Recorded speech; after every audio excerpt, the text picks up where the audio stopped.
if you make a trip to the emergency room, it will be unlikely any visit you've ever made to a hospital.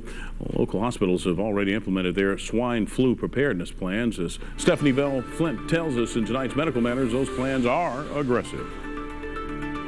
Felicia Dishmon finds herself spending an entire morning in the emergency room at Baptist Medical Center after her one-year-old son, Cortavius Russell, spikes a temperature of 104. I'm in here praying now. I promise I am. I'm hoping ain't nothing too major wrong with him, because I know the swine flu going around, and even the flu period for babies is bad. Children like Cortavius are visiting ER physician Dr. Scott Johnson routinely now. Like most of what we're seeing are pediatric cases, high fever, 103, 104, upper respiratory infections, sinus congestion, cough, sore throat, diffuse aches, headache. Baptist ER nurse manager Teresa Ellerbusch says isolation rooms are now set up to separate suspected swine flu cases from the other ER patients.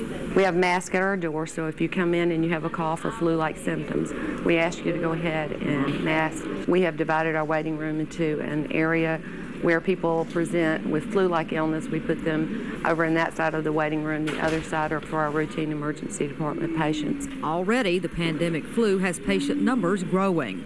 Even a week ago, we were seeing around 180, or a couple of weeks ago, and now our volume has gone to almost 250 a day.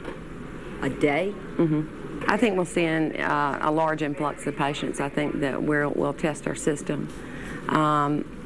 Because I think we'll look at surges and just the sheer volume of people presenting for treatment, I think could really impact our emergency department and all healthcare systems.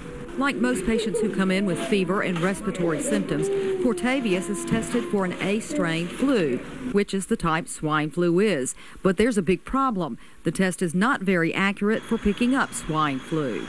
If we know the person had the flu and we tested them, we still only have about a 50% chance of picking it up. So it's about a coin toss.